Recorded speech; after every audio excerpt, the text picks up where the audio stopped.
私の友人ハン・ソドンさんは大阪教育大学の4年生。4月まで留学生として大阪で暮らしていましたが、日本の新型コロナ感染者数が増えて中国に帰ることにしました。ハンさんのふるさと青海省は新型コロナの感染者数が18人と、隣のチベット自治区とともに中国で最も少ない地域で安全と考えたからです。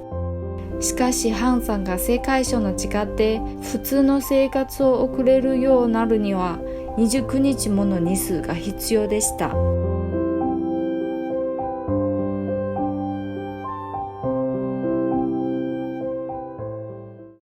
ハンさんのふるさと青海省青年市は人口100万を超すチベット高原で最大の都市。6月中旬、自家で過ごすハンさんにリモートで話を聞きました。我叫潘思彤，然后我是来自中国的青海省西宁市，现在就读于日本大阪的大阪教育大学。因为这次新冠肺炎嘛，然后你可以不可以讲一讲，就是说对你的影响？主要的影响还是就是因为紧急事态通知以后没有地方训练吧，因为你像我们这种就是 sports club 运动科学的话，首先你得有训练，然后训练的话你得有场地，它跟篮球足球不一样，说有个球就可以，你得有塑胶跑道，然后各个公共场地的塑胶跑道全部禁止进入以后，我们学校也禁止进入，就导致没有地方训练，然后我就不得不去一些草地啊这些地方练，然后反正既累吧，效果也不是很好，然后因为日本的疫情也比较严重，所以就决定回国了。ハンさんが帰国を決めた3月中旬、中国では海外からの渡航者の感染数が国内を上回るベースで増えてきました。そのため海外路線の運航は各社につき各国1路線週1往復に制限されました。我回国当时买机票是从大阪飞上海的，然后后来1周后就取消了，因为完全就是没有经验瞎买了，所以都取消了。然后这时候有点慌了。后来我就学聪明了，我就关注时事新闻嘛，看到南方航空，然后有一班那个东京飞沈阳的，这是每周4必飞的一趟航班嘛，我就立马买下来。贵吗？然后还比较好吧，1万，我买的1万还是比较便宜的，1万人民币。有的人我看买的16000、18000。我是看到你的那个机场的装备照，然后会觉得挺有意思的。还是害怕在飞机上感染，因为之前在看国内新闻不是说了，就很多人有的人在飞机上就是隐瞒吃退烧药，然后把空气的感染的人的这种情况比较多，那我当时就决定买这个。我是本来想的是上飞机前换成防护服，我觉得我这样已经够小心的了。然后结果我到机场的时候，准备办理登机的时候，大部分人已经穿。在飞机上就大家有什么安全措施吗？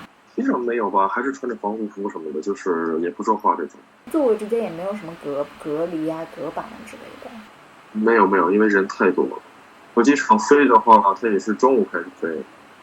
到沈阳的话就是已经是下午，因为在机场你要接触核酸检测嘛，从下飞机到出机场就耽误了4个小时的时间。4个小时啊？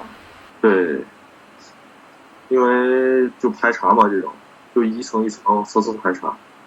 然后我到酒店的时候大概已经是8点多，然后办理完入住的话大概就是8点半左右，然后吃完饭就睡觉，然后一直在酒店待了14天。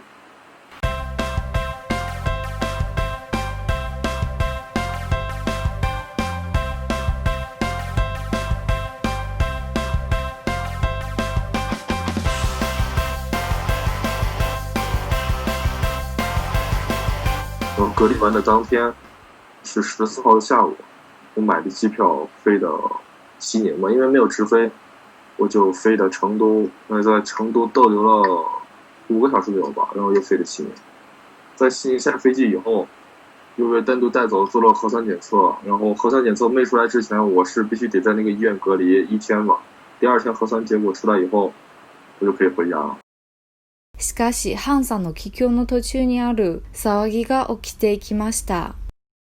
瀋陽市のホテルに滞在中の5月10日、市とその周辺で約30人の感染が確認されました。